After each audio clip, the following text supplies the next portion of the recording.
අයිබෝන් සුබ සන්ධ්‍යාවක් වේවා කියලා ප්‍රාර්ථනා කරනවා ඔබට. අපි මේ වෙනකොට අනාගතය ගැන හෝ වර්තමානය ගැන බොහෝ දේවල් කතා කරනවා. අපි අපේ රටේ හදාගන්නේ කොහොමද? හැදෙන්න ඕනේ කොහොමද? නමුත් මේ ඉතිහාසය ගැන අපි කතා කරනවාද? අපේ රටේ අතීතය ගැන අපි කතා කරනවාද? ඔව් අපි එක තැනකදී අපේ රටේ අතීතය ගැන ඉතිහාසය ගැන හරි ආඩම්බරෙන් කතා කරනවා. ඒක එක්තරා විදිහකට ගත්තාම ටිකක් පුරාජේරුවට කියනවාදෝ කියලා හිතන තරම් අපි අපේ 2500 වසරක ඊටත් එහා වෙච්ච ඉතිහාසය ගැන හරි ආඩම්බරෙන් කියනවා. නමුත් ඒ කාලේ මුතුන් මිත්තන් අපි වෙනුවෙන් ඉතුරු කරලා ගියපු දේවල් වර්තමානයට හරි අනාගතයට හරි අපි පරිස්සම් කරගන්නවාද? අන්න ඒ ප්‍රශ්නය විවිධාකාරයේ ජනප්‍රවාද මතින් බොහෝ ජනප්‍රිය කතාන්දර ගොඩනගනවට වඩා බැරෑරුම් කර්තව්‍යයක්. ඒ කර්තව්‍ය තමන්ගේ සේවා කාලය තුර වසර 37කට ආසන්න කාලයක් නිවැරදි නම් තමන් විසින්ම පර්යේෂණ කරමින් ඉටු කරපු පුද්ගලයෙක්.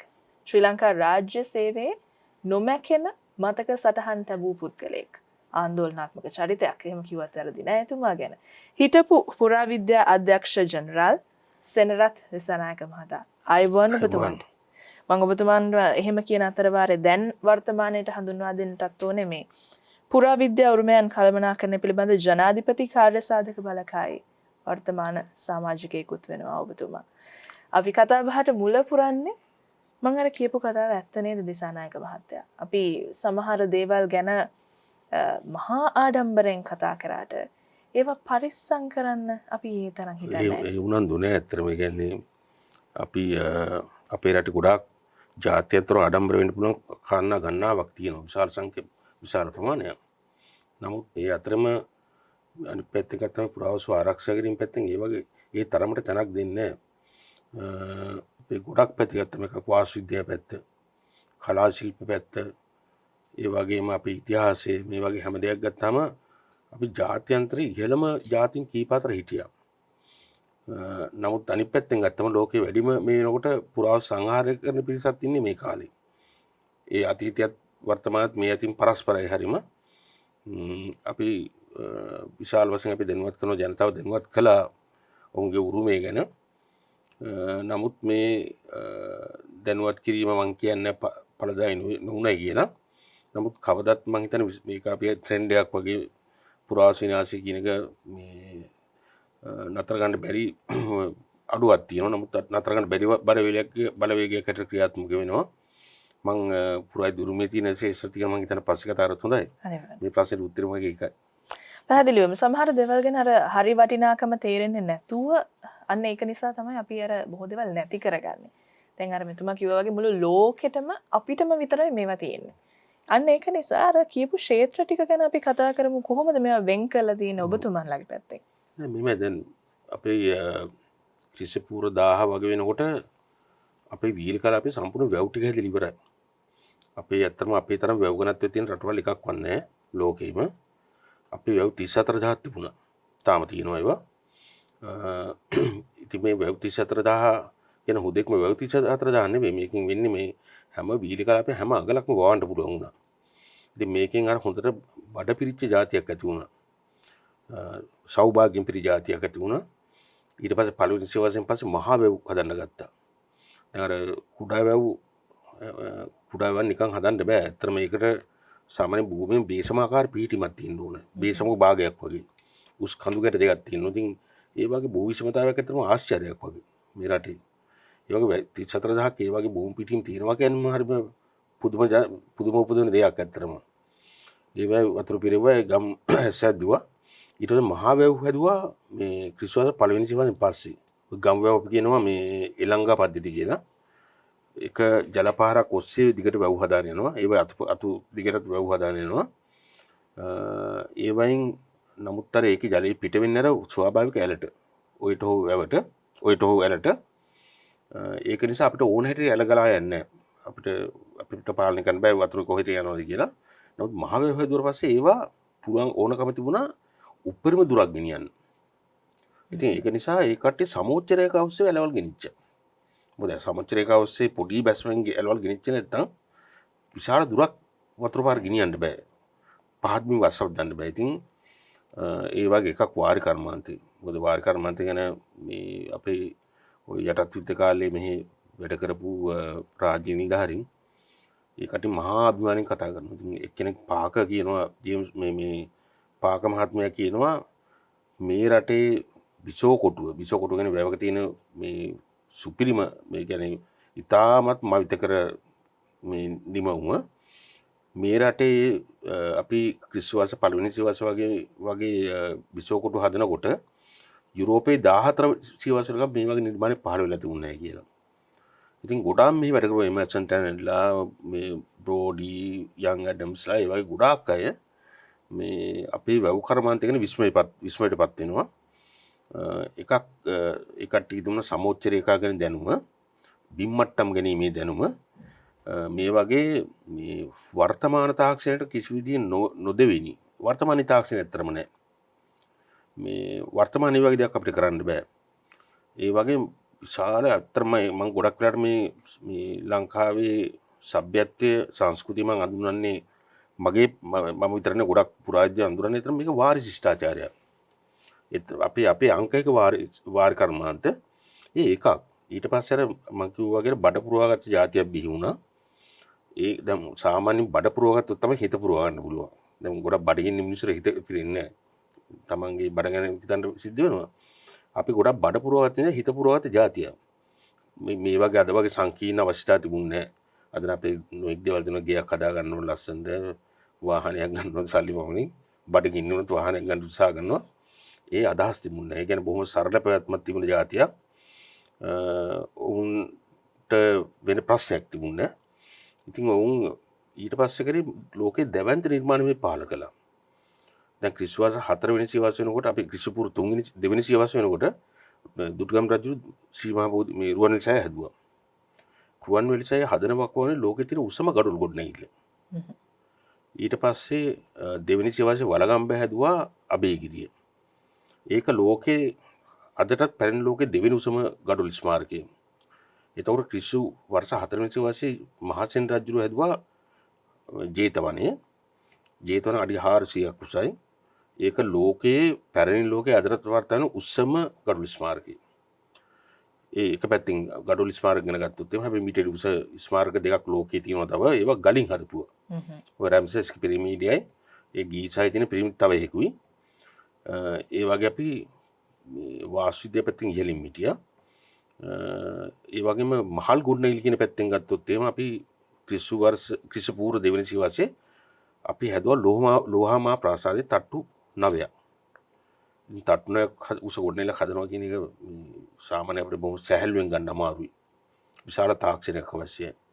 එතකොට අපි 12 වෙනි සියවසේ උදා තට්ටු 12ක් උස ගොඩනැගිල්ලක් මහා පරාක්‍රම බාහුව. එතකොට මේ වගේ පැරණි ලෝකයේ උසම ගොඩනැගිල්ල අපේක නෙවෙයි. අපේ පළවෙනි සියවසේ නම් ලෝහාමා ප්‍රාසාදයේ උසම ගොඩනැගිල්ල. පළවෙනි සියවසේ ඇලෙක්සැන්ඩ්‍රියාවල මේ මිසරේ ඒ හැදුවා තට්ටු 14ක් උස ගොඩනැගිල්ල. ප්‍රදීපාගාරයක්. ඒක අද භූමිකම්පවල විනාශ වෙලා මුහුදු පත්ලේ තියෙන්නේ.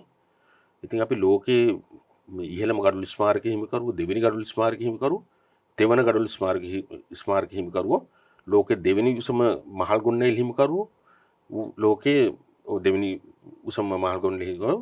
ඒ වගේම අපි සාහිත්‍ය බලනකොට දැන් අපි සාහිත්‍ය ගත්තාම අපි විශේෂ බෞද්ධ සාහිත්‍යය අපි ක්‍රිස්තු වර්ෂ දෙවෙනි සියවසේ වලගම්බා රජ දවස මේ ත්‍රිපිටකයේ ග්‍රන්ථාරූඪ නොකරන කටවචනේ නාවේ මේ පරම්පරාවෙන් පරම්පරාවට අපේ පැරණි සෙල්ලිපි වල තියෙන සූද්ද බණක මජින් බණක කියලා භික්ෂුන් වහන්සේලා කටපාඩමින් ගෙන ආපු. ඉතින් ඇත්තටම මේ ත්‍රිපිටකයේ ග්‍රන්ථාරූඪ නොකරන අද ඇත්තටම තත්ත්වයේ ලෝකෙම බුද්ධ ආගම නැහැනේ. ඒ වගේ අපිට ණයගතිය මුළු ලෝකෙම කලා ශිල්පයත්මුත් එහෙමයි. අපේ අතීතයේ හැම දෙයක්ම එහෙමයි. ඉතින් අපේ ජනතාව ඇත්තට මේ අපේ හැබෑ යට ගියාව ගැන තියෙන මේ දැනුම ගැන නම් අපිට තියෙන බොහොම කලකිරීමක් ඇත්තටම. දැන් කොහෙවත් නැති රාවණ කෙනෙක් අපිට ආදේශ කරන ඒ වගේ බොහොම මේ මම හිතන ජනතාව දෙනුවත් තියෙන ගොඩක් අඩුයි. අනේකයි මම වැඩසටහන් පටන් ගන්නදී කිව්වේ සමහර චරිත වටා ගොඩ නැගෙන ජනප්‍රවාද මත නිසි කාරණාවට එහෙම නැත්නම් මේ අපිට මෙච්චර තියෙන අපේ සංස්කෘතිකමය කාරණා ගැන අවධානය ගිලිහිලා යනවාද කියලා. ඉතින් ඔබතුමා මට මේකත් කියන්න ඕන මේකත් දැනගන්න ආසාවක් තිබුණා කොහොමද ඔබතුමා මේ පුරා විද්‍යා සම්බන්ධව අධ්‍යයනය කරන්න කොහොමද ඔබතුමාගේ කාර්ය පටන් ගන්න පොඩි කාලේ ඉඳන්ද නැත්නම් කොහොමද මේ කැමැත්ත ඇති වෙන්නේ? ඕ මෙහෙමයි මගේ මං උපන්නේතම රාජධානියක මේ හකුරංගිත මගේ ගම හකුරංගිත හකුරංගිත කියන්නේ නුවර යුගයේ රජවරු ගොඩාක් කල් හිටිය ගොඩක් කලබල වෙලාවල ගැටුම් වෙලාවල ගොඩක් වෙලා ආවේ හකුරංගිතට. ඒ නිසා පළවෙනි රජුරු ඇර ඒ කියන්නේ පළවෙනි මුල ධර්මසූරිය ඇර අනිත් හැම රජගෙම හකුරංගිත හිටිය වැඩි කාලයක්. හකුරංගිතම සමහර රජවරු හිටියා. ඉතින් මම මේ වැටේ රජුගේ මාලිගාවේ ඉඩමේ මායිමේ මිනිස්සෙක්. ඉතින් මටත් පොඩ්ඩක් රජ මේ රාජ්‍ය කාලේ නිලධාරික සම්බන්ධතාවයක් මගේ පරම්පරාවෙන් තියෙනවා. ඉතින් කොහොමද මගේ පියත් අතර පුරාවිද්‍යාව ගොඩක් ආදරය කෙනෙක් මගේ පියා විදුහල්පතිවරේ. ඉතින් ඔහු ගොඩාක් ඔය මේ පොතපත පැරණි පොතපත පරිශීලනය කරා පුරාවස්තු ගවේෂණය කළා. මටත් බල කළා මේ පැත්තට නැඹුරු වෙන්නයි කියලා. ඇත්තට මම මේ පැත්තට යමුනේ මගේ පියාන් කියලා කිව්වොත් නිවැරදි. ඔව්. ඊට පස්සේ කොයි කාලෙද ඔබතුමා මේ රාජ්‍ය සේවයට එකතු වෙන්නේ පුරා විද්‍යාව හා සම්බන්ධව? ඔව් මම ඇත්තටම 980 දී විශ්වවිද්‍යාලය ඇතුල් වෙනවා. ඊට පස්සේ 984 වෙනි අපි ඇත්තටම ඒ කාලේ අර මේ දවල පත්‍රිකාව නිසා ගොඩක් වෙලාවට විශ්වවිද්‍යාල වහලා තියෙනවා. මේ විශ්වවිද්‍යාලේ ඇත්තටම විශ්වවිද්‍යාල වහනවා. විටින් විට වහනවා ලොකු කාලයක්. ඉතින් අපිට ඒ අවස්ථාව ලැබුණා ගොඩක් කැණීම් බිම් වල කැණීම් කරන්න. මම ඉතින් අවස්ථාව දැන් ශිෂ්‍යයන්ට නෑ. ඒකට මම දවල පත්‍රිකාවට ස්තුතිවන්ත වෙනවා. මේ අවස්ථාව ලැබුණට මම ගොඩක් ඔය මාන්තොට අනුරාධපුරේ සීගිරි වගේ තැන් වල කැණීම් වලට සම්බන්ධ වෙනවා. ඒතනින් තමයි ගොඩක් අපිට පන්නරි ලැබුණේ. මට විතර නෙවෙයි ගොඩක් දැන් ওই වර්තමාන මේ මගේ පරම්පරාවේ ඉන්න ගොඩක් පුරාවිද්‍යාඥයන්ට ඒ පන්නරි ලැබුණා. ඊට පස්සේ ඉතින් මම පුරාවිද්‍යා විශ්වවිද්‍යාලයේ අධ්‍යාපනයෙන් පස්සේ මම මධ්‍යම සංස්කෘතික අරමුදලේ එකතු වෙනවා.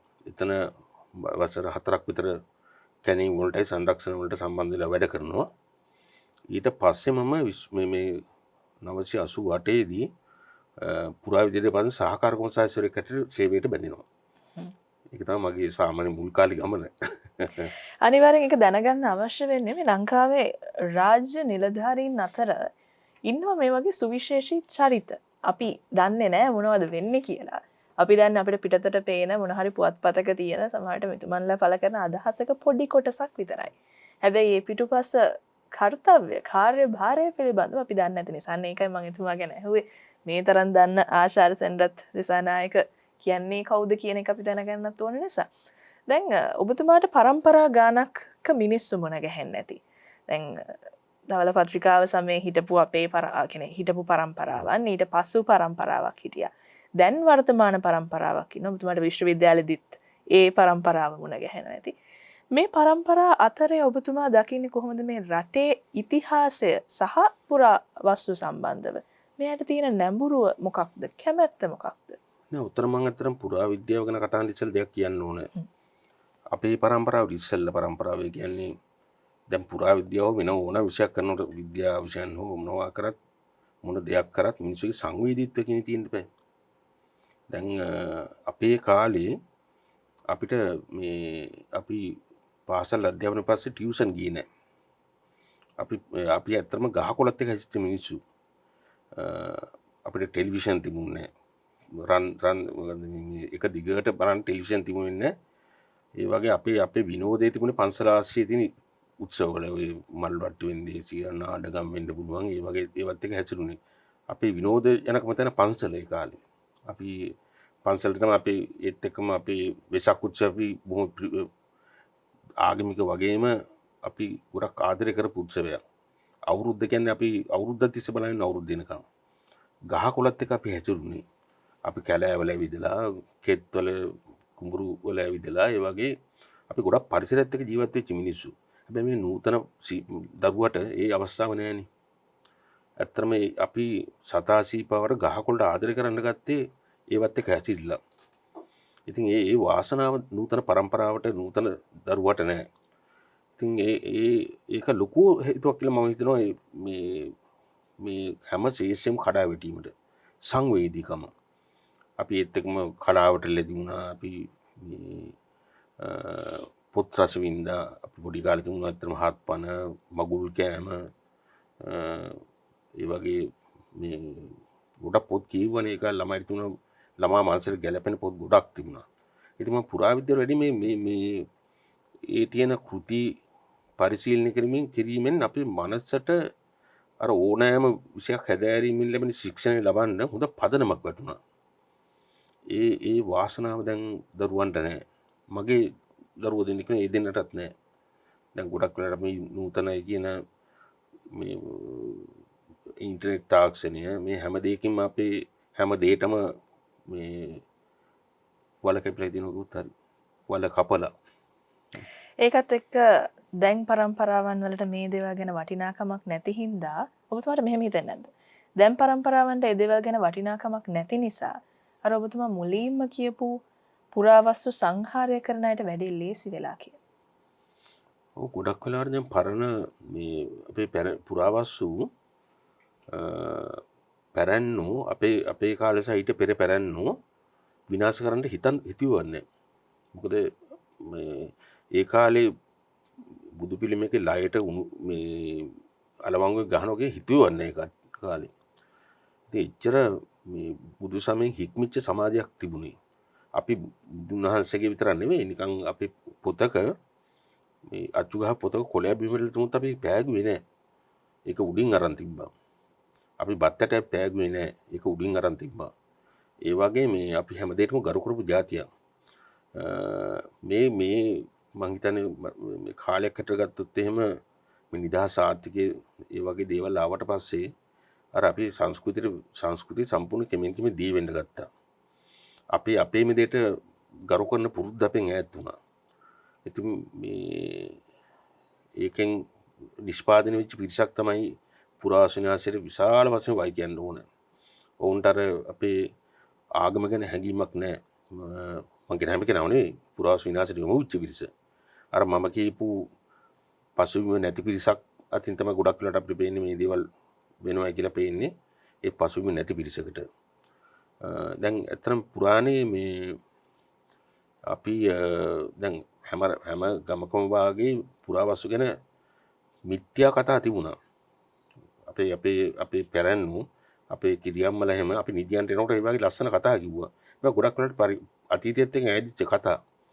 ඉතින් ඒවා තිබ්බා විතරක් නෙමෙයි අපි ඒ පැරැන්නේ කිතුවන්නේ නැහැ ඒවා පුරාවස්තුවට හානි කරන්න ඕනේ කියලා. මොකද සමහර තැන්වල ස්වභාව ධර්මයෙන් මේක අවහිර කරලා තිබුණා. මොකද නම් අපේ ගම් පළාත උනත් මේවා හානි කරන්න හොඳ නැහැ. මෙතන බාහිරවයා මේකට අරගෙන ඉන්නවා වගේ සමාජයට අදහසක් දීලා තිබුණා. ඒ බාහිරවට බය පුරාවස්තු විනාශ කරන්න නැති කට්ටිය උතිරියයි කාලේ. ඒ වගේ මේ දැන් විහි වෙලා පුරාවස්තු විනාශ කරනවා කියන පන්තිය මේ පසුබිම තිබුණු කට්ටිය නෙවෙයි. මේ ගොඩක් වෙලාවට මේ කට්ටිය දිහා බැලුවාම ගොඩක් වෙලාවට මුදල් පස්සේ හඹා යන විවිධ මට්ටම් පිරිස් සම්බන්ධ වෙලා ඉන්නවා. එකක් ගොඩක් අපිට එක පිරිසක් කියලා කියන්න අමාරු පුරාවස්තු විනාශෙම ඉන්නේ.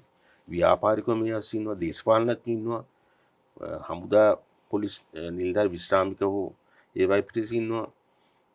දෙපාර්තමේන්තුවේ කීප දෙනෙක් අහුවිලා තියෙනවා. ඉතින් ඒ වගේ මේ කට්ටිය අහවල්ලු කියලා වෙන් කරන්න අමාරුයි. මේක රැකියාවකට හෝ මේ එහෙම දෙයකට ගොනු කරන්න බෑ. හැබැයි මේ හැමතැනම ප්‍රශ්නේ මං හිතන්නේ ඒ මානසිකත්වය නෑ. ඒ සංස්කෘතිය ඒ කට්ටිය සංස්කෘතිය හැඩගැහිලා නෑ. ඒක මේ ඒකට දොස් කියන්නත් බෑ. අපි පත් වෙලා තියෙන ඒ වගේ තැනකට, ඒ කියන්නේ අපේ අධ්‍යාපනය පත් කරලා තියෙන ඒ වගේ තැනකට අපේ සංස්කෘතිය අපි එතෙන්ට ගෙනල්ලා සංස්කෘතිය බරපතල විදිහට හොදා පාලු වෙනවා. මේ හැම දෙයක්ම ප්‍රතිඵල අපි මේ භුක්ති විඳින්නේ අත්‍තරම අද. පරම්පරාවක් ගැන කරන චෝදනාවක් නෙමෙයි. ඉතින් මොකද මාත් මේ පරම්පරාවට අයිති වෙනවා. මෙතුමා පෙර පරම්පරාව. එතකොට මේ චෝදනා ටික මම අහගෙන ඉන්නේ ඇත්ත නේද කියලා කල්පනා කරමින්. අපිට සමහර දේවල් ගැන මේ ටිකක් ආචාර්යතුමනි වටිනාකම නැහැ කියන්නේ මෙහෙමයි. අපිට හිතෙනවා දැන් මේ ට්‍රිප් එකක් යන්න හොඳයි අනුරාධපුර පොළොන්නරුව වගේ. සීගිරිය පොඩ්ඩක් බලලා එන්න ගිහිල්ලා එන්න. අර මේවා ට්‍රිප් වලට තියෙන තැන්, ලස්සනට තියෙන තැන් සහ අපිට ආපහු වැදගත් වෙනවා ලෝකේ වෙන රටවල් වලින් සංචාරකයෝ ගෙන්න ගන්න ඒ ටික කොහොම හරි තියාගන්න ඕනි කියලා. හැබැයි ඊට එහා අර අපේ හර පද්ධතිය ඇතුළේ තිබ්බනේ වටිනාකමක්. මේවා තියාගන්න ඕනේ. මේවා තියාගන්න කියන්නේ මේවා සදාකාලටම තියාගන්න නෙමෙයි. නමුත් අඩුතරමේ පරිස්සම් කරලා තියාගන්න පුළුවන් කාර්යයට හරි අපේ පොඩි දරුවන්ට පෙන්වන්න හරි මෙහෙම ඉතිහාසයක් තිබ්බා කියලා. අපිට ඒක ගිලිහුනේ කොතනින්ද? ඒක ඔබතුමාලගේ දෙපාර්තමේන්තුවෙන් ජනතාවට කියා දෙන්න බැරි වුණාද? රටේ දේශපාලන අධිකාරියට ඒක මගහැරුණාද? මොකක්ද උනේ? නෑ අපි කට්ටිය පුරාවස්තු ආරක්ෂා කරන්නේ දැන් දෙපාර්තමේන්තුව කොහොමද දොස් කියන්න බෑ. දෙපාර්තමේන්තුවක් කියන එක ඒ කාලේ තිබුණෙත් නෑ. තිබුණා නමුත් ඒක බොහෝම කුඩා ආයතනයක්. ඒ කියන්නේ නිකන් මුළු රටටම දෙපාර්තමේන්තුව විතරයි හිටියේ රකින්නවා. දෙපාර්තමේන්තුවක් තිබුණා. ඊටාම සුළු නිලධාරි කොටසක් එක්ක සුළු සේවක සංඛ්‍යාවක දෙපාර්තමේන්තු තිබුණා. අද ඒ වගේ දෙපාර්තමේන්තු ඒ වගේ 100 ගුණයක් පිරිස් සම්පත පැත්තෙන් වැඩි වෙලා මූල්‍ය සම්පත පැත්තෙන් වැඩි වෙලා. ඉතින් ඒ වුණාට මේ අද එදා ඒ කුඩා සම්පත් තිබුණත් මිනිස් පිරිස අඩු වුණත් මුදල අඩු වුණත් ඒ කාලේ පුරාවස්තු විනාශ කරේ නෑනේ. මේක ඒ නිසා පුරාවිද්‍යා දෙපාර්තමේන්තුවේ එක්ක ගැටෙන පස්සේ නෙමෙයි. දැන් අපි ඒ කාලේ මට පෞද්ගලික මතකයි අපි ඒ කාලේ වන්දනා ගමන් කියලා පිරිසක් යනවනේ. අපි ඒ වගේම ඉස්කෝලේ අධ්‍යාපන චාරිකා කියලා යනවා. මේ වයිද ගිහිල්ලා අපි අතරම පරිසරයත් එක්ක ජීවත් වෙනවා. අපි ඒ කාලේ හෝටල් වලින් කෑවේ නෑ. කොහේ හරි හොඳ තැන ලස්සන තැනක නතර කරලා වැවක් අසබඩ කෑම ටික උයා ගත්තා. ඒවට ගරු කරා අපි සමහරට මේ ඒ කාලේ නෝනේ මේ සොළොස් ප්‍රස්ථාන බලන්න එහෙම සාදුකාර දීදී නියම සදහැ භක්තියෙන් තමයි ඒවා ගමන් ගියේ. අද මං හිතන්නේ අපි දරුවෝ දන්නේ නැතුව ඇති. ඒ වගේ අපි අපේ පරිසරයෙන් මේ පුරාවස්තු වලට ආදරය කරන හැඟීම අපේ හිතාසේ තිබුණා සමහරවිට ආගමට මුවාවිලා. මගේ ප්‍රශ්න තියෙන්නේ කොතනින්ද මේක ඊළඟ පරම්පරාවට ආවේ නැත්තේ? කාගේ වැරද්ද නිසාද? කාගේ වැරද්දද කියලා අපිට කියන්න බෑ. කොතනින්ද මේක මග ඇරුණේ අපිට ඊළඟ පරම්පරාවට බාර දෙන්න? මේකේ වගකීම. නෑ මට හිතෙන්නේ මේක ගොඩක් අංශ වගේ එකක් කෙලිමිකුත් මේකට වර්ග තුනක් වගේ කියන එකක් දේශපාලනඥයෝ. අනිත් එක අධ්‍යාපන ක්‍රමයේ මේ රටේ. අනිත් එක ඔබතුමී නියෝජනය කරන මාධ්‍ය. මේ තුනම වගේ කියන එක වගේ මේ තියෙන මේ හෝදාපාලුවට මේ තියෙන හානියට මේ තුනම වගේ කියන්න ඕනේ. අධ්‍යාපනයේ දැන් අද ගත්තාම මේ ව්‍යාපාරයක් වෙලා අපේ විවේක කාලය දැහැගෙන පාසල මේ අධ්‍යාපන රටාව දැන් තියෙන අධ්‍යාපන අපේ ශිෂ්‍යයන්ගේ විවේක කාලේ දැහැගෙන ඔවුන්ට නිදහස හිතන්න මතන්න පුළුවන් කාලේ දැහැගෙන ඔවුන් අර ගහකොළ මේ සතාසිපත හැසිච්ච මේ ඒ විවේකේ දැහැගෙන ඒ වගේම අධ්‍යාපන ක්‍රමයේ ගැලපෙන්නේ මේ බුද්ධි මට්ටමට ඔරොත්තු දෙන්නේ ඒ පන්ති වල ඔරොත්තු දෙන මොන් හැම වෙලෙම තරඟයකට යොමු කරලා ශිෂ්‍යයත් තරඟයක් ඊට පස්සේ සාමාන්‍ය පෙළ තරඟයක් උසස් පෙළ තරඟයක් හැමදේම අර ශිෂ්‍යයන්ගේ අතරම මෙහෙම ඒ ශිෂ්‍යයන්ගේ බුද්ධි මට්ටමට ගැලපෙන්නේ සහ අපි ඉතිහාසය රාජනාමාවලිය කටපාඩම් කරන විභාගෙට විතර නෙවෙයි දැන් ඇමරිකාව වගේ අවුරුදු 200ක් විතර පැරණි මේ ඉතිහාසයක් තියෙන රටවල් බාලාංශි නම් ඉතිහාසය උගන්වනවා. ගොඩක් ලෝකේ දියුණු රටවල් මුලින්ම ඒ කට්ටිය රටේ තියෙන ඉතිහාසය ගැන අභිමානයක් ඇති කරනවා. අපේ නෑ. අපි තාමත් පාසල් පොතට මේ පුරාවිද්‍යාව තුල නෑනේ. අතර මන්නම් මගේ නම් අදහස පාසල් පොතට පුරාවිද්‍යාව තුල වෙන්න ඕනේ. ඒ වගේම දේශපාලනඥයෝ ගත්තම බලන්න මම කමන්නේ දන්නේ මේ කිසිම ප්‍රශ්නයක්. ඔව්. මේ කිසිම සුසුකමක් අවශ්‍ය නැණි පාර්ලිමේන්තුවේ යන්න. අද බලන්න පාර්ලිමේන්තුව ආදර්ශ ගන්න පුළුවන්ද කියලා ළමයිට. පාර්ලිමේන්තුව දෙන්නේ හොඳ ආදර්ශ ළමයිට. හැදියාව පැත්තෙන් ඒවා සංස්කෘතිය පැත්තෙන් ඒවා එතන සංස්කෘතියක් හෝ හැදියාවක් නැහැනේ. ඉතින් ඒ වගේ මේ අපිට මේ පැත්තෙන් එකක් ඒක මේ මම තුන්වෙනි කාරණයක් වූ අධ්‍යාපනයේ මාධ්‍යත් තියෙන මාධ්‍ය සදාචාරික හැම වෙලෙම නේ මම හැම මාධ්‍යෙම ඇගිලි කරන්න බෑ. මේ හැම මම විවේචනය කරන සමහර මාධ්‍යවල හොඳ පැත්ත සහ නරක පැත්ත දෙකමත් තියෙනවා. හැබැයි මේ සමාජයේ ඉල්ලන දේ දෙන්නේ ඕන දේද? ඇත්තටම ඕන දේන දෙන්න ඕන. ඉල්ලන දේ නෙවෙයිනේ. මාධ්‍ය දෙන්න ඕන සමාජයට ඕන දේ. ඉල්ලන දේ නෙවෙයි. හැබැයි දැන් ගොඩක් වෙලාට දෙන්නේ ඉල්ලන දේනේ. ඕන දේ නෙවෙයිනේ. එතන ලොකු වැරද්දක් අපිට වෙලානේ. ඔවුන් ඇත්තට මුදල් ඔවුන් බලන්නේ ඇත්තම කතාව කිව්වොත් එහෙම මුදල්නේ. මේ ඇඩ්වර්ටයිස්මන්ට් වැඩි කරගෙන අර ටෙලි නාට්‍යයක් අස්සේ විලන් දැන්වීම් දාලා ඒ වගේ අර මුදල පමණමනේ අපේ මිනිස්සුගේ ඔඩු නරක් වුණත් දරුවන්ගේ ඔඩු වලට මොනවා වුණත් අපි මේ මුදල හඹාගෙන මුදල වැඩි කරගන්න තමන්ගේ ආයතනයේ මේ ලාභේ වැඩි කරගන්න හඹායන රේසයක් මිසක හිතනවද ළමයි ගැන මේ තැන් තුනේ අපිට වැරදිලා තියෙනවානේ අධ්‍යාපනයේ මාධ්‍ය සහ මේ දේශපාලන හෝ හිතලා බැලුවතින් සමහර විට වැරදි එතනක් තියෙන්න පුළුවන්. ඒ හැම තැනකම තියෙන වැරදිත් එක්ක ගත්තහම මට තව දෙයක් නිකන් මතක් වුණා ඔබතුමා කියද්දි. ඉන්දියාවෙත් ටෙලි නාට්‍ය හදනවා නේද සානායක මහත්තයා. සමහර ටෙලි නාට්‍ය අපි ලංකාවේ ගෙනල්ලා පෙන්නනවත් එක්කනේ.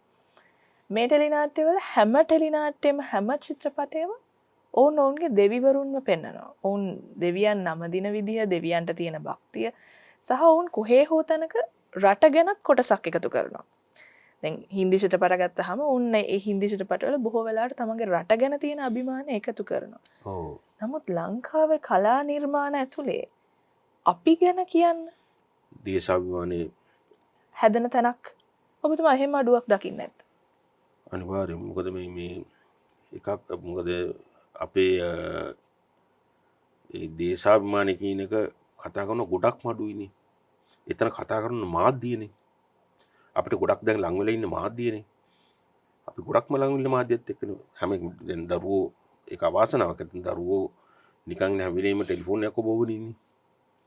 එතකොට හවස ඔක්කොම කොහෙන් හරි කැමරාවක් උඩින් පල්ලෙන් හදලා මේක කෑවත් එකයි නොකෑවත් එකයි කියලා යන්නේ ටීවී එක ළඟටනේ. දරු පවුල පිටින්. ඉතින් එහෙම ගිහිල්ලත් අපේ රට ගැන කතා කරන එක මාධ්‍යයක් තියෙනවා. අපේ කිසිම වැඩසටහනක් නැහැ. අපේ දේශානුරාගය, දේශාභිමානය වඩවන එක වැඩසටහනක්වත් අපි නරඹනවද? අපි කොහෙන්වත් මේ හොයාගත්ත අපේ මුදල අරමුදල් වැඩි කරන ආයතනයේ වැඩසටහනකට යනවා මිසක අපේ දරුවෝ ගැන හිතනවද? ඉතින් එතන ලොකු මේ ගරාබැටිමක් කියන බෑ ලොකු විනාශයක්. දැවැන්ත සංහාරයක් අපේ දරු පරපුර සංහාරයක් කිව්වට කමන්නේ ඒක. ඒ වගේ බොහොම අවාසනාවන්ත තත්ත්වයකට අපි පත් වෙලාද. සමහර දේවල් අපි හිතන්නේ නැතුවම මග ඇරලා ගිහිල්ලා නිසා ආපහු අපිට ආපස්සට ඒ දේවල් ගන්නත් බැරි වෙයි සමහර විට. දැන් මේ පුරාවස්තු හා සම්බන්ධ ගත්තාම පුරා විද්‍යාව කියලානේ අපි මේකට කියන්නේ මේක සයන්ස් එකක්. මේ ආකියොලොජි කියන්නේ සයන්ස් එකක්. එතකොට මේකේ ගවේෂණ සිද්ධ වෙනවා, කාලවකවානු නිර්ණය කිරීම සිද්ධ වෙනවා. ලංකාව ලෝකයේත් එක්ක බැලුවාම ඔබතුමා විදේශ රටවල් වලත් මේ වගේ දේවල් වලට සම්බන්ධ වෙලා තියෙන නිසා ලංකාවේ භාවිතා කරන තාක්ෂණය අපේ පුරාවස්තු සංරක්ෂණය කරන්න අපි භාවිත කරන තාක්ෂණය අපි ජාත්‍යන්තර මට්ටමින් පවත්වාගෙන තියෙනවද නැත්නම් තවමත් අඩුපාඩුකම් රටේ තියෙනවද? ගොඩාක් තියෙනවා. දැන් මම හිතා පුරාවිද්‍යාඥ මාත් එක්ක තරහ වෙමි කතා කරනවා වලට. මේ 960 වෙනකොට පුරාවිද්‍යාව උඩු යටි කරුණා. 960 වෙනකන් පුරාවිද්‍යාඥයෝ කියන පිරිස විතරයි පුරාවස්තු හැදෑරුවේ. පුරාවිද්‍යා ස්ථානයේ භූමිකාව තිබුණු පුරාවිද්‍යාඥයෝ විතරයි. ඔවුන් කලේ පුරාවිද්‍යා ස්ථානය ගැන පරීක්ෂණ පවත්වන එක විතරයි. ඒක තමයි ලෝකයේ 960 වෙනකන් තිබුණු තත්ත්වය. 960න් පස්සේ පුරාවිද්‍යාව කියන විෂය උඩු යටි කරුණා. අද පුරාවිද්‍යාව කියන වචනේ පාවිච්චි කරන්නේ නැහැ. පුරාවිද්‍යාව කියන්නේ මානව විද්‍යාව. මානව විද්‍යාව ප්‍රධාන කොටස් හතරක් තියෙනවා. එකක් තමයි මේ සංස්කෘතික මානව විද්‍යාව, භෞතික මානව විද්‍යාව, ව්‍යවහාරික මානව විද්‍යාව සහ වාග් මානව විද්‍යාව. මේක තමයි මානව විද්‍යාව කොටස් හතර. ඒ මානව විද්‍යාව කොටස් හතරේ වැදගත්ම කොටස තමයි පුරාවිද්‍යාව. එතකොට ඉස්සර හිතුවේ දැන් පුරාවිද්‍යාව වෙන විෂයන් එක අත්වල බැඳගත්තේ නැති කාලේ පුරාවිද්‍යා ස්ථානට ගිහලා පුරාවිද්‍යාඥය ඒකේ ලැබෙන පුරාවස්තු අර්ථ නිරූපණය කරලා මානව ඉතිහාස ගොඩනැගුවා. හැබැයි 960 පුරාවිද්‍යාවේදී මේක විශාල හැරවුමක් වෙනවා. දැන් 960 පුරාවිද්‍යාව තේරුම් ගත්තම පුරාවිද්‍යා ස්ථානයේ මේ සාක්ෂි විතරක් නෙවෙයි. අපේ හැමදේම අපේ මිනිසාගේ අවතුම් පැවතුම් මිනිස් ක්‍රියාකාරිකම් සිතුම් පැතුම් මේ හැමදේම තියෙන තමන්ගේ පරිසරයෙන් කියලා. ඒ නිසාද පරිසරයට සම්බන්ධව ලැබෙන අවශේෂ පුරාවස්තු ගැන වැදගත්කම තාමත් ඒ විදිහටම තියෙනවා. තමන්ගේ පරිසරයේ තියෙන වස්තු කියන ගහකොළ සතාසීප පස වගේ දේවල් ඛනිජ වර්ග මේ හැම දෙයක්ම පුරාවස්ථානවල දැන් වැදගත්. මොකද අපි දැන් උදාහරණයක් ඇටියට ගත්තොත් එහෙම ප්‍රාග්යිතිස් කාලේ ගත්තොත් එහෙම අපි මේ නිතරම අපි ඒ කාලේ කියනවා හන්ටර් ගැදරර්ස්ලා කියලා. ඒ කියන්නේ දඩයම් එක්ට්‍රැස් කරන්න ඕන් තැන තැන ඇවිදලා තමයි තමන්ගේ ආහාරය හොයාගත්තේ. ගහක් මේ අල මුල් සතාසිපව දනයම් කරලා එහෙම කාලයක් තිබුණේ. ඊට පස්සේ මේ අදින් වසර 12000කට 20000කට ඉස්සෙල්ලා ලංකාවේ දැන් මොන්ගේ වටා පරිසරයේ තියෙන සම්පත් නැති වෙනවා. අනු මේ පරිභෝජනය කළාම සතාසිපව අඩු වෙනවා. ධාන්‍ය වර්ග අඩු වෙනවා, කැලෑ ධාන්‍ය. ඊට පස්සේ වුන් හිතනවා මේවා දැන් තවදුරටත් පරිසරය අපිට ජීවත් වෙන්න මේ අවශ්‍ය සම්පත් නැහැ කියලා උන් අර සත්තුයි ගහකොළ හීලෑ කරන්න ගන්නවා. එක තැනක මේ සත්තු හීලෑ කරනවා, ගහකොළ හීලෑ කරනවා. ඊට පස්සේ දැන් මෙතෙක් කල ඇවිද විදින හිටියේ මානවය ප්‍රාග්යිතිහාස කාලේ දැන් එක තැනක පදිංචි වෙනවා. මොකද දැන් යන්න බෑ කොහෙවත්. මොකද තමන්ගේ සතාසීපාව ඉන්නලා අපි ගොවිපලක් තියෙනවා. එහෙම ආපු ගමනක් අපි තියෙන්නේ. ඉතින් හැම වෙලෙම මම කිව්වා දැන් ඒ වගේ පරිසරය අපි හදාරනවා. පරිසරය අපේ පැරණි මානවයා ගැන අර්ථ නිරූපණය කරන පරිසරය පාවිච්චි කරනවා. පරිසරයට සම්බන්ධ දැන් උදාහරණයක් ඇටියට ගියොත් මේ මහාචාර්ය ටී.ආර්. ප්‍රේමචන්ද්‍ර ලංකාවේ නවශිලා යුගයේ කියන්නේ ඉස්සෙල්ලා අපි මේ සත්තු සාක හීලෑ කරපු කාලේ. ඒ කාලේ තමයි ඉස්සරම් ගෙවල් ඇති වෙන්නේ. ඒ කාලේ ගැන අපි හිතුවේ නෑ කවදාවත් ලංකාවේ මේ යුගය ඇති කියලා. පුරාවිද්‍යාඥයෝට හම්බුලා තිබුණේ කිසිම සාක්ෂියක් ඒ කාලේ ගැන. මහාචාර්ය ටී.ආර්. ප්‍රේමචන්ද්‍ර මේ පුරාවිද්‍ය පශ්චාත්පද ආයතනයේ ඔහු හෝටන් තන්නේ පොළොවාසින් මේ කැනීම් නොකර අපි කියනවා ඕග කරලා කියලා ඕග කරලා සාම්පල් වගේ ගත්ත උඩට ඒ ඇස්සේ තුන පරාග මල් වල තියෙන කෙමී තියෙන පරාග ඒ පරාගයක් මේ ගහේ හැටියට ඒකේ ස්වරූපය එකින් එකට වෙනස්. ඒ කියන්නේ ඒ කියන ගහේ පරාගයක් වෙන කිසිම ගහක නැහැ. ඒවා විශේෂණ කළ ඔහු හොයාගත්තා මේ ලංකාවේ මීට අවුරුදු 12000කට ඉස්සෙල්ලා මිනිස්සු ශාක හීලෑ කරයි කියලා. මොකද ඒ සාමාන්‍ය පරාගයක් පරම්පරා ගානක් ඥාන යනකොට ශාකයක ඒකේ මේ පරාගවල අපච කියලා ගත්තේ මේක ටින් ටික විශාල වෙනවා හීලෑ කරනකොට. ඉතින් මේවාර පරණ පුරාවිද්‍යාව මේව අධ්‍යයනය කරේ නෑ. මේ විද්‍ය දැන් අද පුරාවිද්‍යාවකුත් ඒක ඇත්තටම අපි කියනවා බහු ශික්ෂණයක් කියලා. රසායන විද්‍යාව සම්බන්ධයි, භෞතික විද්‍යාව සම්බන්ධයි, ඕවාහාරික වෛද්‍ය විද්‍යාව සම්බන්ධයි. මේ වගේ ගොඩාක් ශේෂ්ත්‍ර සම්බන්ධ අද සුද්ධ සහ ව්‍යවහාරික විද්‍යාව ගොඩක් එක අත්වල බැඳගත්ත විෂයක්. හැබැයි අපි තාමත් ඉන්නේ 940 50යි. ලංකාවේ. ඉතින් මේක වෙනස් විය යුතුයි. විශ්වවිද්‍යාල උගන්වන්නේ මාත් මම දැන මේ ගොඩක් වෙලාවට විශ්වවිද්‍යාචාර්ය මාත් එක වෙන්නත් තියෙනවා. අපි තාමත් විශ්වවිද්‍යාල උගන්වන්නේ සාම්ප්‍රදායික පුරාවිද්‍යාව. අපි කියන්නේ ඒකට සාම්ප්‍රදායික පුරාවිද්‍යාව. මේක වහාම වෙනස් විය යුතුයි. ඒ කියන්නේ අපේ දේවල් පරිස්සම් කරගන්න නම් අපි අලුතෙන් හිතන්න පටන් ගන්නවා. දැන් මිනිස්සු දැන් මේ බොහෝ සහැල්ලුවට ගන්නෙත් ඒකනේ පුරාවස්තු ගැන. දැන් මිනිස්සු ගොඩක් වෙනවා ගල් ටිකක් ගඩොල් ටිකක් කියලා හිතන්නේ. ඔව් ගොඩක් වෙලාවට කියනවා හැම කෙනාටම කරන්න පුළුවන් කියලා මේ පුරාවිද්‍යාව. ඒක බොහොම සංකීර්ණ විෂයක්. දැන් ලෝකයේ බොහෝ රටවල් එක කියලා ගත්තාම මේ ජාත්‍යන්තරයට අපි අපේ පුරාවස්තු ගැන වග කියන ආයතනයක් විදිහට හැඳින්වුවත් වැරදි නෑ යුනෙස්කෝ ආයතනය. දැන් ලංකාවෙත් එහෙම ලෝක උරුම විදිහට ප්‍රකාශයට පත් කරපු තැන් කීපයක් තියෙනවානේ. දැන් මේ ස්ථාන හා සම්බන්ධව මම මේ වර්තමාන තත්ත්වය ගැන ඔබතුමාගෙන් අහන්නේ. සමහර ස්ථාන හා සම්බන්ධව තියෙන පුරාවිද්‍යාත්මක වටිනාකම එක්ක සලකලා උන් සමහර දේවල් ලෝක උරුම ලයිස්තුවෙන් ඉවත් කරන්න යනවා කියලා පහුගිය දවස්වල සඳහන් කිරීම කෙරුණා. මේ ඉවත් කිරීම හෝ නොකිරීම කොහොමද වෙන්නේ සහ ඒකට අපි කරපු වැරද්ද මොකද්ද? මොකද්ද අපි අතින් උනේ? දැන් මෙහෙමයි ලෝක උරුමයක් කියන්නේ අපේ රට ආඩම්බරයක් නේ. ඒ කියන්නේ ලෝක උරුමයක් හැටියට ප්‍රකාශයටපත් කරාත් එක්කම ඒකෙන් පේන්නේ ජාත්‍යන්තරය අපේ වටිනාකම් තේරුම් ගත්තයි කියන එකනේ. ඉතින් ඒක පැත්තෙන් අපි හිතමු ආර්ථික පැත්ත විතර කල්පනා කරනවා කියලා. අපි හැම වෙලේම මේ සල්ලි වලට ලොකු තැනක් දෙනවනේ. එතකොට මේ පැත්තෙන් කල්පනා කරත් ගොඩක් අපි මේ ලෝක උරුමයන් තියෙනවා කියන්නේ මේ රටවල ජනතාව ඇදෙනවනේ. ලෝක උරුමයක් කීපයට උන්ගේ ආකර්ෂණයක් ඇති වෙනවා. ඉතින් මේ රටේ ලෝකුරුම ගණත්තෙත් ගොඩක් වැඩි. අපේ ස්ථාන 7ක් තියෙනවනේ ලෝකුරුම. ස්වාභාවික උරුම ඇර. එතකොට දැන් සමහර අය කියනවා මේ රටේ මේ අපිට ලෝකුරුම ඕනේ අපිට බෞද්ධ ස්ථාන ටික වෙනස් කළා හරි අපි මේවා Tamanට අවශ්‍ය විදියට ප්‍රතිසංස්කරණය කළා ඒවා විනාශ වුණත් කමන්නේ හරි මේ කියලා මේ අපිට ලෝකුරුම ඕනේ අපේ රටේ මේ උරුම අපිට ඕන දේ කරන්න ඕනේ කියලා මතයක් ගොඩනගනවානේ. ඒක සම්පූර්ණ වැරදිනේ ඇත්තටම. මොකද අපි මං අර කිව්වා වගේ ඉස්සෙල්ලා කිව්වනේ මේ ලෝකේ අපි පැරණි ලෝකේ ඉහළින් හිටපු ජාතියක් කියලා.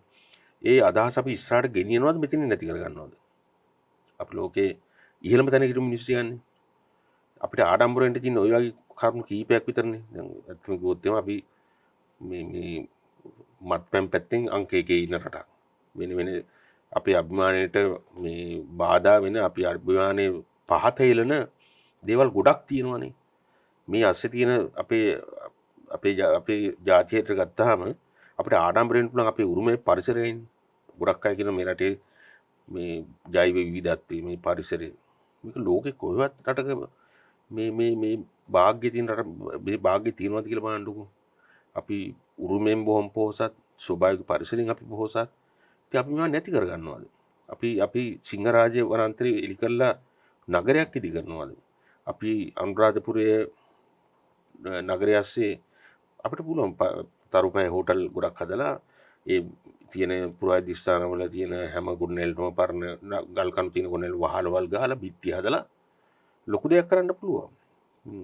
අපේ පැරණි තත්ත්වය ආරක්ෂා කරගන්න ඕනේ. දැන් ඉතින් සමහර අය දැන් උදාහරණයකට මේ අවස්ථාව වෙනටත් ගොඩක් මම මෑතම උදාහරණය තමයි අබේගිරියේ මේ පැරණි දොරටුව උඩ මකර තොරණක් කියලා මට වාර්තා වෙන්නේ. මකර තොරණ ගේම කටයුතු ආරම්භ කළා. දැන් ඒකේ සෑහෙන කොටසක් ගොඩනගලා. ඉතින් ඇත්තට මේක නොවිය යුත්තක් වගේම අයිතියක් නැති වෙනන්නේ. ඉතින් එතන මේ ඇත්තටම දාගබයට අයිති භූමිය අක්කර 11යි. විහාරස්ථානට අයිති කොටස අක්කරයයි. දැන් මේ අක්කරෙන් බැහැර කොටස තමයි මේ සිද්ධිය වෙන්නේ. ඒ කියන්නේ දාගබට අයිති කොටස තමයි කොටස කියන්නේ විහාරස්ථානට කිසිම අයිතියක් කිසිම සම්බන්ධයක් නැති කොටස මේක වෙන්නේ. ඉතින් මේවා අපි හැම වෙලෙම පුරා ලෝකුරුම ස්ථානයක මේ වගේ වැඩ කරනකොට අපි නීතියෙන් බැඳී ඉන්නවා ලෝකුරුම් මධ්‍යස්ථානට දන්නන්න. ලෝකුරුම් මධ්‍යස්ථානයේ අපිට එකඟත් වෙන්න. මොකද අපිට තනි තීන්දුව ගන්න බෑ. දැන් ලංකාවේ තියෙන මේ උරුමය අපි හිතන්න නරකයි මේවා ලාංකීය උරුමයක් කියලා. මේක දැන් මේ ලෝකුරුමයට ප්‍රකාශයටපත් කරන ලෝක ජාත්‍යන්තර උරුමයක්.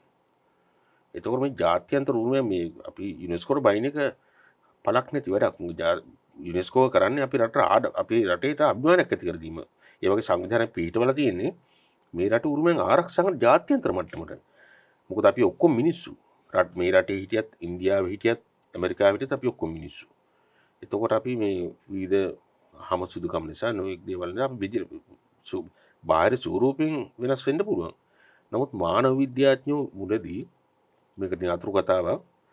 මුලදී මානව විද්‍යාඥයෝ ලෝකයේ පරිශන පැවැත්වුව මේ ලංකාවේ වෙන වැඩි ජනතාව, ඇමරිකාවේ නම් රතු ඉන්දියන් ජනතාව, එතකොට ඇස්කිමෝස්ලා ගැන, නුනාමුට් කියන කට්ටිය ගැන, ඕස්ට්‍රේලියාවේ මේ ඇබොරිජිනිස්ලා ගැන පරිශන කරා.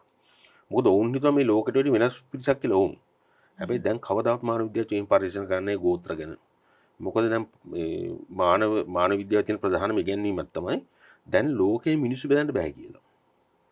දැන් නිව්යෝක් වල මානව විද්‍යාඥයෝ පරීක්ෂණ කරනවා. මොකද ඒකට පැහැදිලි කරන දේශගුණික මට්ටමට අපි වෙනස් වුණාට ලෝකයේ හැම මිනිහාම සමානයි කියලා. හැම පැත්තෙම. අපේ තියෙන බාහිරින් පේන වෙනස්කම් ටිකක් විතරයි. හැබැයි ඒකත් දේශගුණක තත්ත්වයන් නෙම හැඩගෙන අපි හැඩගස්සන්න හදපු වෙනස්කම් වගේ. අපි දැන් සමගත්තත් අපේ අපි ගත්තත් අපි ඊළඟ પરම්පරාව සුද්ධ වෙන්න පුළුවන් අපි ඇමරිකාවට ගිහලා පදිංචි වුණොත් නේ. ඉතින් ඒ වගේ එහෙම අපිට ජාත්‍යන්තරය අමතක කරලා ගමනක් යන්න බෑනේ. මේ ග්ලෝබ් මේ මොකද්ද මේ කියන්නේ අපි ග්ලෝබල් විලේජ් එක. ඔව් ග්ලෝබල් විලේජ් එක විශ්ව සමාජයක්. ඉතින් ඒ නිසා මේක බොහොම මේ හාස්‍යජනක කතාවක්. අපි මේ ලෝකයේත් එක්ක ඉන්න ඕනේ. අපි ලිම්මැඩියෝ වගේ දූපත් මානසිකත්වයක් අතර මේ වෙන විදිහෙන් කිව්වොත් ඒ දූපත් මානසිකත්වයේ ජීවත් වෙන්න බෑනේ. අපි ලෝකයේ උරුමෙන් මේවා ජාතික උරුමෙන් විතර නෙවෙයි ලෝකයේ උරුමෙන් ලෝකයට ආරක්ෂා කර දිය යුතුයි. දැන් ඔය අභයගිරිය සම්බන්ධ සිද්ධියේදීත් අපිට එහෙම අවදානමක් ආව නේද? යුනෙස්කෝව සඳහන් කරා මතන අනුරාධපුරයම ඉවත් කරනවා කියලා. ඔව් මෙහෙමයි දැන් ඉවත් කරනවා කියන එක නෙමෙයි.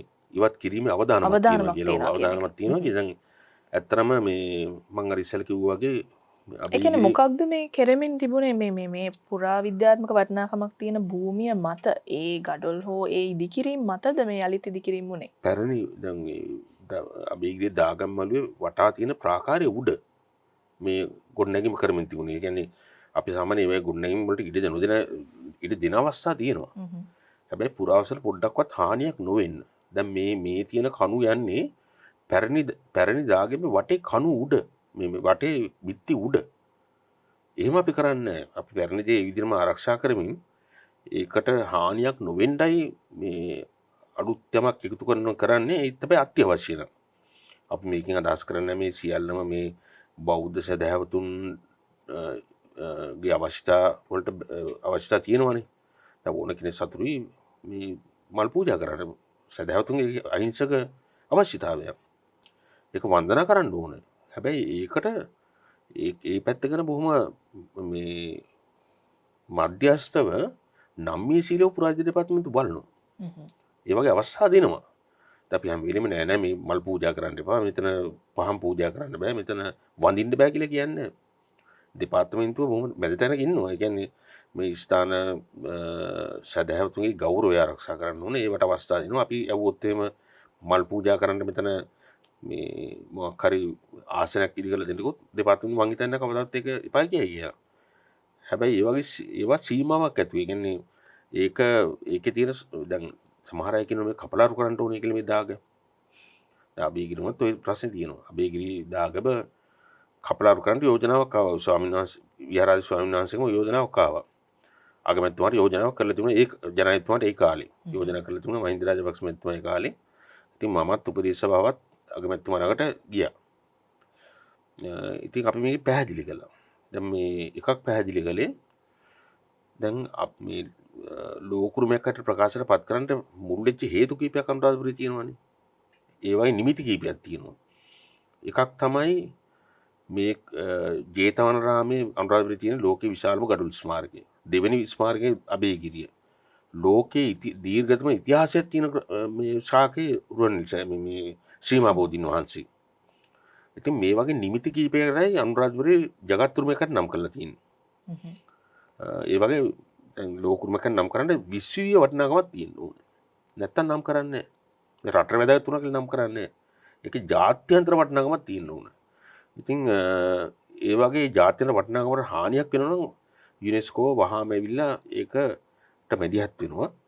හැබැයි දේශීය විද්වතුන් එක එකතු වෙලා ඉතින් අපි අගමැතිතුමාට මේ කාරණා මේ ඒ කාලේ ජනාධිපතිතුමාට මේ කාරණා කිව්වා.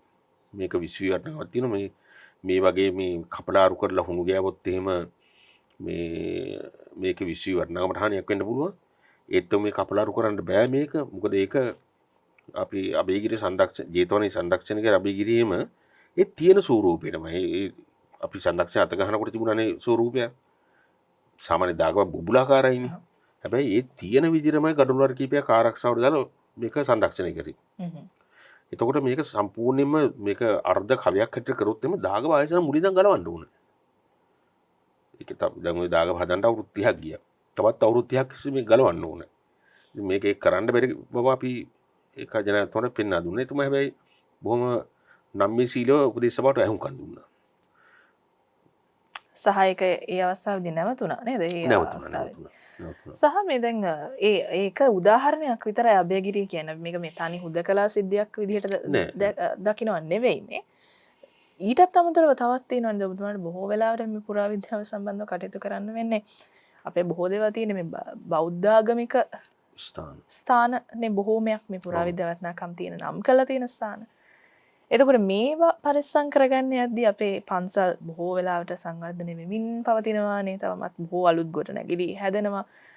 මේවා අර ඔබතුමා වගේ සදහැවතුන්ට අවශ්‍ය වෙන විදිහට විවිධාකාරයේ නවීන දේවල් ඉදි වෙනවා. එතකොට මේකත් එක්ක පුරාවිද්‍යා දෙපාර්තමේන්තුව සෑහෙන බැනුම් අහනවා නේද? නෑ මෙහෙමයි.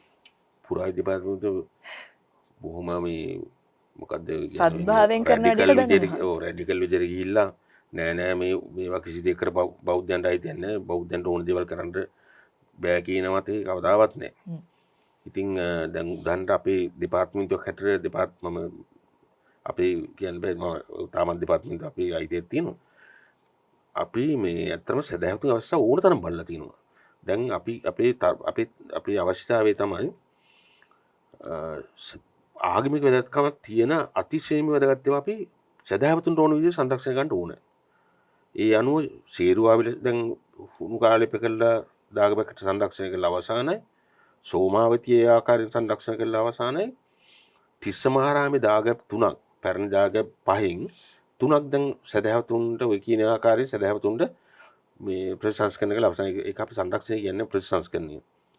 එතකොට සොළොස්ම ස්ථාන අතරේ තියෙන හැම එකම වගේ අපි මේ ප්‍රතිසංස්කරණය කළ අවසානයි දීඝවාපියේ නැහැ.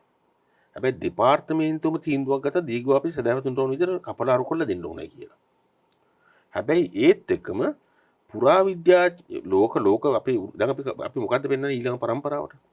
කපලා අරු කරපු දාගබ හැමදෙරම නෑ මේව ඕනේ. මං කියපු දැන් සදහැවතුන්ට ඕනේ. සොළොස්ම ස්ථානේ දීඝවාපියත් ඕනේ. ඒකත් කපලා අරු කරලා සදහැවතුන්ට වන්දනාමාන කරන්න ඔවුන්ගේ මේ ශ්‍රද්ධා භක්ති වැඩි වෙන විදිහට සකස් කරන්න ඕනේ. එතන කිසිම තර්කයක් නැහැ. ඒක කරනවා. හැබැයි නීලගිරිය කියලා තියෙන තවත් විශාල දාගබක් ඒකත් හුණු ගන්නට ඉල්ලීමක් ආවා. ඉතින් අපි කිව්වා නෑ මේක තියන්න. අපි මොකද ඊළඟ දරු පරම්පරාවට බලන්න පුරාවස්තුත් ඕනේ. අපි ඊළඟ පරම්පරාවට පුරාවස්තු ඉතුරු කරන්න ඕනේ. ඉතින් දැන් මම හොඳ උදාහරණයක් කියන්නම්. මම අධ්‍යක්ෂණාල කාලේ මගේ ළඟට ආවා මේ මම හිතන්නේ මේක නම කිව්වට ගමන්නේ නැහැ නේ විශ්වානේ ගවරතිස්සාරාම කියලා මේ දාගබක ඉල්ලීමක් ආවේ කපලා අරු කරන්න කියලා. ඉතින් මම ස්වාමීන් වහන්සේගෙන් තමයි ඉල්ලීම ආවේ. මං කිව්වා හාමුදුරුවෝ මේක ගවරතිස්සාරාම කියන අපි කැණීම් කළ තිබුණ තැන. ඉතින් එතන වයම් පළාතේ දෙවෙනි වැදගත්ම දාගබ. ඉතින් මම කිව්වා හාමුදුරනේ පොඩ්ඩක් මේකයි තත්ත්වය මේක ඉතාම වැදගත් ස්ථාන වයම් පළාතේ. මේක කපලා අරු කරන එක මෙන්න මේ හේතු නිසා සුදුසු නෑ කියලා මං කිව්වා. ඊට පස්සේ හාමුදුරුවෝ නෑ මම මොනවා කිව්වත් මගේ දායක සභාවට මුණ දෙන්න ඕන මම ගිහිල්ලා ඒ නිසා මේ දායක සභාවත් එක්ක ඔබතුමා කතා කරන්න කියලා. ඉතින් මං කිව්වා ඔබ වහන්සේ නම් දායක සභාව එකතු කරගෙන ඉන්න මං පැහැදිලි කරන්න කියලා. ඊට පස්සේ මේ දායක සභාවත් මේක තේරුම් ගත්තා. මං කිව්වා මේ කපලා අරු කරද්දි මෙන්න මේකයි වෙන්නේ කියලා මං පැහැදිලි කරා. ඊට පස්සේ දායක සභාවට හාමුදුරුවෝ කිව්ව දෙයම කරා. අපි මෙහෙම ඔබතුමාලා අපි එකඟ වුණාට මේ අපේ ගම්වල මිනිස්සු මේක අපි කිව්වා කියලා පිළිගන්නේ. මං කෝ ඔබ වහන්සේ දායක සභාව මේ පැත්තේ ගම්වල ජනතාව රැස් කරන්න. මම එන්නම් කියලා කිව්වා. මං යනකොට බොහොම ආවේගශීලව කතා කරා. දැන් එකක් කිව්වා මේ අපි මැරෙන්න ඉස්සෙල්ලා මේ කොත් වහන්සේ බලන්න ඕන වඳින්න ඕන. මේක කපලා අරු කරන්න ඕනේ. අපි ඒතෙක් අපි සමහර අය ඇඬුවා. මේ අපිට මේක මේ කොහොම හරි මේ දේ කරලා දෙන්න කියලා මගෙන් ඉල්ලීමක් කළා. මං කිව්වා මං කියන දේෙන් පස්සේ මම කතා කරන දේෙන් පස්සේ ඔබතුමාලාගේ තීන්දුව දෙන්න. මං ඔබතුමාලා දෙන ඕන තීන්දුවට එකඟයි. මං කිව්වා මේක වයම් පළාතේ තියෙන දෙවෙනි වැදගත්ම දාගම. ගෝඨාභය හදුවා කියලා ජනප්‍රවාදී. ඔබ වහන්සේලා ඔබතුමාලා ඉස්සරහට මේ දකින්න කැමති ඔබතුමාලා දරුවන්ට පෙන්ට කැමති ඔබතුමාලා හදපු කපලා අරු කරපු දාගමක්ද ගෝඨාභය රජුණන්ගේ මුල් දාගමද? අභිමානයක් ඇති වෙන මොකක් බැලුවොත්ද? ඔබතුමාලා මේ ඊළඟ පරම්පරාවට වෙන්නේ මේ අපි හදපු දාගම කිව්වොත් ගෝඨාභය හදපු දාගම කිව්වොත්. ඊට පස්සේ මං කිව්වා ඒක ඔබතුමාලා තීන්දුව කරන්න. ඔබතුමාලා අනිත් පැත්තෙන් ගත්තරම ඔබතුමාලා මේ දාගමට දැන් ඒක කොටස් වෙනක බලන්න පරණ දෙවෙනි වයම් පළාත දෙවෙනි වැරගම් දාගම බලන්න කිව්වා. ඔබතුමාලා ගමින් එපිට මං 100% කියනකො මේ කපලා අරුවත් ඔබතුමාලා ගමින් අර කිසි කෙනෙක් මේකට එන්නේ නැහැ කියලා. සමහර විදේශිකයෝ ඒ කිව්වා. ඊළඟ පරම්පරාවට පෙන්වන්න ඔබතුමාලා කිසිම දෙයක් නැති වෙයි මේ ස්ථානේ. මේ ස්ථානේ වටිනාකම මේකයි කිව්වා. දැන් ඔබතුමාලා තීන්දුව කියන්න කිව්වා. අර අඬන කතා කරුවා නෑ මේ අධිසෙන්රාල්තුමා කපලා අරු කරන්න එපා. අපිට සද්දාවක් ඇති වෙන මේක බැලුවාම. මුලින් රජුර හද මුල් දාගම දැක්කම බැලුවම අපිට මේ සද්දාව ඇති වෙන්නේ. ඔබතුමා කියනවා මේක අපි තේරුම් ගත්තේ නෑ. අපිට අලුත් දාගමක් එපා. මම කිව්වා අපි වෙනම අලුත් දාගමක් අපේ දෙපාර්තමේන්තුව සල්ලියෙන් හදලා දෙන්න. ඒත් ඕනේ නෑ. අපිට මේක හදාන්න මේක බලලා ඒ සද්දාව අපිට ඇති කරන්න පුළුවන්. මගේ කාලේ මම අත්දැකම මේ කිව්වේ. ඉතින් මේ ආකල්ප ප්‍රශ්නයක් නෙමෙයි තියෙන්නේ. දැන් මේ ඒ ගවරිස්සාරාම ඊට පස්සේ අපිට උදව් කරා දාග බදන්න බොහොම ඉදාට මුලත් හරි උදව්වෙන් අපි සංරක්ෂණය කරා. ඉතින් ඒක ආකල්ප ප්‍රශ්නයක් තියෙනවා. මේ දැන් මේක ඇත්තම කිව්වොත් මේක පුණු කපලාරු කරන්න මොනද අපි සද්දාව ඇති කරගන්න. එහෙම දැන් ඕක තියෙනවා. ඒ දැන් රුවන්වැලිසෑය අපි කියන්නේ කවදාවත් මේක ජේතවනාරාමයේ තැන තියන්න කියලා. දැන් අභිගිරිය ගත්තාම අභිගිරිය මේ මහායාන මූලස්ථානයනේ. ඒ ධර්මරුචික භික්ෂුන් හිටියේ මහායාන ආගමේ කොටසක්. ඉතින් එතන මේ දාගැබ් ගර්භයේ තැන්පතුරු මේ කියන්නේ සර්වණ ධාතුව ඒ වගේ දේවල් තැන්පත් කරා බවට කිසිම වංශ කතාවල පුරාවිද්‍යාව සාක්ෂි නැහැ. එතන කවදාවත් අර මේ රුවන්වැලිසෑයට ගන්න තැන කවදාවත් ගන්න බෑ. ඉතින් එතන අපි උරුමයකට ආරක්ෂා ගන්න මේ සදහැවතුන්ට ඕන අවශ්‍යතාවත් ඉෂ්ට කරන්න ඕන. හැබැයි ඒක ලෝක උරුමයකට තියාන. ඒක ඒ ජාත්‍යන්තර වැදගත්කම තියාන. ඉතින් ඒ වගේ අත්‍යවශ්‍ය දෙයකට නෙමෙයි අත ගහලා තියෙන්නේ. ඇත්තටම මේ අනවශ්‍ය දෙයකට අත ගහලා කියලා මට කියන්න පුළුවන් වෙන්නේ. ඒක තීරණය කරන්න අවශ්‍ය සාධක ටික තමයි ඔබතුමා අර කතාව ඇතුලේ කිව්වේ. ඒක ඇත්තම උදාහරණයක් නිසා. ඒ කියන්නේ අර අපි සමහර වෙලාවට ඊටාම ශ්‍රද්ධාවම මූලික කරගෙන සමහර දේවල් අහේතුකව කරන්න උත්සාහ කරද්දී වටිනාකම් නැති වෙන අපේ පුරාවස්තු ගැන. ඒක බොහොම අවධානයෙන් හිතන්න. මොකද සමහර දේවල් අන්ධ භක්තියෙන් කරන්න ගියායින් පස්සේ අර කිව් හරි වටින කතාවක් ඒක. කැමැති කලින් පැරණි රජතුමා හදපු දාගැබ පෙන්වන්නද දරුවන්ට නැත්නම් මේ අපි හදපු දාගැබක් කියලා පෙන්වන්නද? මොකේද වැඩිම අභිමානය වටිනාකම තියෙන්නේ කියලා. ඒක හරි වටින කතාවක්.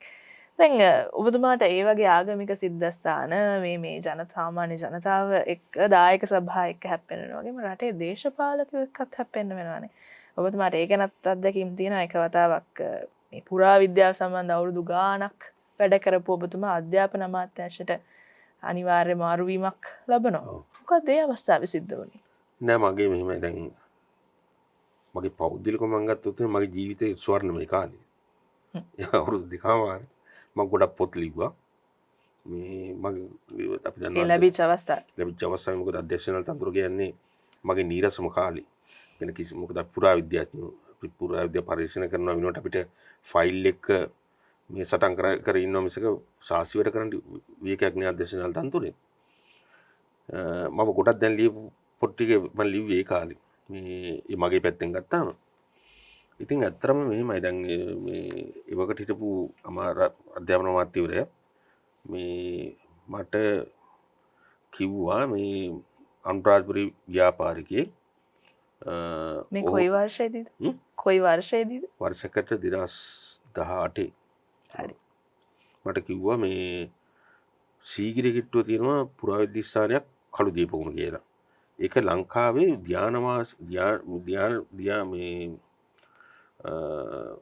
සිල්වත් භික්ෂුණ මේ ධ්‍යාන යෝගී භික්ෂුන් වහන්සේලාගේ ධ්‍යාන යෝගී භික්ෂුන් වහන්සේලාට වඩාත්ම ලංකාවේ බණ භාවනා කරන සුසු තැන් 4ක් මේ තියෙනවා වංශ කතාවල. එකක් තමයි කළු දීපගුණ පොකුණ, ආය හත්ති කුච්චි, සිතුල් පව්ව. මේ වගේ තැන් 4ක් නම් කරනවා. මේ තැන් 4 එකක් තමයි කළු දීපගුණ. සීගිරියට නිදුරු කල්දිරු තවත් කළු දීපගුණක් තියෙනවා මිහින්තලේ. සීගිරෙන් නුදුරු කළු දීපගුණේ එතන තියෙනවා ගල්ලෙන් 70 ගන්න. ඉතින් මේ අමාත්‍යවරයා මට යෝජනා කරා මට මගෙන් ඉල්ලීමකුණ එතන නියෝගයක් කරා. මේ කළු දීපගුණ තියෙන ගල්ලෙන් ටික කටහඬ කොටලා සමහර වෙසෙල්ලිපි තියෙනවා. මේ 64 මේ 72කින් කොටසක් දෙන්න කියලා එක්තරා ව්‍යාපාරිකයෙකුට මේවා ගල්ලෙන් හෝටල් කමර වල පරිවර්තනය කරන්න. ගල්ලෙන් ටික. ඉතින් මම ඒ වගේ ඒ වෙලාවට කිව්වා නෑ මතෝ ඒක පුරාවිද්‍යාඥ වන දෙයක් මේක කරන්න මේක නොකල යුතු දෙයක්. මේක කරන්න බැරි දෙයක්.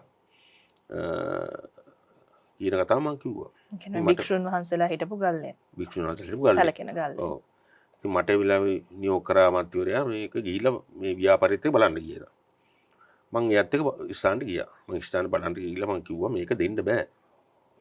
ඔබතුමාට මේක දෙන්න බෑ මේක මේ පුරාවිද්‍යා රක්ෂිතයක්. අනිත් පැත්තෙන් ගත්තම බෞද්ධ සංඝාරාමයක්. මේක දෙන්න බෑ වගේ මේක විශාල ජන කැළඹීමකට මුල පුරන්න පුළුවන් මේක. මාධ්‍ය වලින් මේක තද බල විදිහට විවේචනය කරන්න පුළුවන්. ඒවට බය නෙවෙයි. නමුත් මේක නොකළ යුතු දෙයක්. ඉතින් ඊට පස්සේ අමාත්‍යර ලිෆ්ට් එකේ එන ගමන් මගේ දවසක අරක දුන්නද ඒ ස්ථානේ. මම කොහොනේ සර් මම ඒක දුන්නේ නැහැ කියලා. ඉතින් ඔබතුමාට මේක දෙන්න බැන්නම් මට මගේ නියෝගය ක්‍රියාත්මක කරන අධ්‍යක්ෂණදාල් කෙනෙක් පත් කරගන්න වෙනවා කියලා කිව්වා. මම කොහොමද නැහැ කියලා. මේක ප්‍රතිඵල වුණේ මම මේ සංචිතයට ගාල් කළා. අවුරුදු දෙකමාර සංචිතය මම හිටියා. ඒ වගේ එක අවස්ථාවක විතර ආයේ තව වෙලාවක විහාරවල පින්කට වලට එකතු වෙන සල්ලි ටික මේ අමාත්‍යාංශයට ගන්න. ඉතින් මම ඒ වෙලාවේ කිව්වේ මේක සම්පූර්ණයෙන්ම බෞද්ධ කටයුතු දෙපාර්තමේන්තුව යටතේ මේ විහාර දේවාලගම් පනත යටතේ විහාරස්ථාන වල ආදායම් තීරණය වෙන්නේ. ඉතින් දඹුල්ලට මේ ප්‍රශ්න ගොඩක් ආවේ. ඒ අනුව කටයුතු කරන මිසක අපිට නෛතික බලයක් නැහැ කියලා ඒ වගේ දේවල් කරන්න. ඉතින් මට ඒ වගේ එක ප්‍රතිචාර වුණේ මම මේ සංචිතයට ගාල් කළා. සංචිතයට ගාල් කරා ඒක නිසා කොහොම හරි ඔබතුමාගේ පරිශ්‍රණ කටයුතුත් එක්ක මම ගොඩක් දේවල් කරා. මම සාස්ත්‍රීය ගොඩක් දේවල් කරා. මම ඒක නිසා මම නිතරම කියන කතාවක් තමයි අධ්‍යාපන ඇමතිවරයා මීට අවුරුදු 15කට ඉස්සෙල්ලා මට හම්බුණා නම් මට මම ලොකු ජයග්‍රහණයක් අත් කරගෙන ගියලා. අර එදා දවල පත්‍රිකාවට ස්තුතිවන්ත වෙනවා වගේම ඒ මාරු වීමටත් ස්තුතිවන්ත වුණේ. හරි. ඔබතුමා කියපු බොහෝ දේවල් එක්ක අපි එකතු කරගත්ත යම් දෙයක් තියෙනවා. ඒ තමයි අනාගතය ආරක්ෂා කරගන්න අපි බොහෝ උත්සාහයන් වල යෙදෙනවානේ. අපි ආර්ථිකය ගැන කතා කරනවා, රටේ දේවල් සම්පත් විකුණනවාද කියලා කතා කරනවා. එතකොට අර 2500කට එහා වෙච්ච ඉතිහාසය අර අපි මුතුමා කියනවා වගේ පුරාජේරුවට කියන්න අපිට ඉතුරු වෙලා තියෙන පරිසරයයි මේ පුරාවස්තු ටිකයි විතරයි, ඉතිහාසයයි විතරයි. ඉතින් ඒ දෙක පරිස්සම් කරගන්න මොනවද අපි කරන්නේ? ඒක මේ પરම්පරාවට පැමිණෙන චැලෙන්ජ් එක, අභියෝගය. මම බෙහෙවින්ම ස්තුතිවන්ත වෙනවා. වර්තමාන පුරාවිද්‍යා උරුමයන් කළමනාකරණය පිළිබඳ ජනාධිපති කාර්ය සාධක බලකාරී සමාජික ඔබතුමාට එහෙත් බොහෝ දේවල් කරන්න අවස්ථාව ලැබෙන්න කියලා මම ප්‍රාර්ථනා කරනවා කොවිඩ් ඉවර වුණාම. මට තමයි හැබැයි මෙහෙමයි දැන් තනතුරින් මම අයින් කරලා මට කැඳවලත් නැහැ ඊට පස්සේ. තවම කැඳවීමක් නැති නිසා. ඒත් එකම හිටපු පුරාවිද්‍යා අධ්‍යක්ෂ ජෙනරාල් ආචාර්ය සෙනරත් දිසානායක මහතා බෙහෙවින්ම ස්තුතිවන්ත වෙනවා. වටිනා බොහෝ දේවල් අපිට කියා දුන්නට ආපහු දවසක ඔබතුමත් එක්ක කතා කරන්න දේවල් ඉතුරු වුණා කියලත් මම විශ්වාස කරනවා. බොහොම ස්තුතියි ඔබතුමාට. අපි ආපහු හම්බෙමු. ඒ ලබන සතියේ මේ වගේම චැලෙන්ජ් එකක් ගැන, අභියෝගයක් ගැන එළඹෙන්නට පෙර කතා කරන්න. සුබ රාත්‍රියක් ඔබට.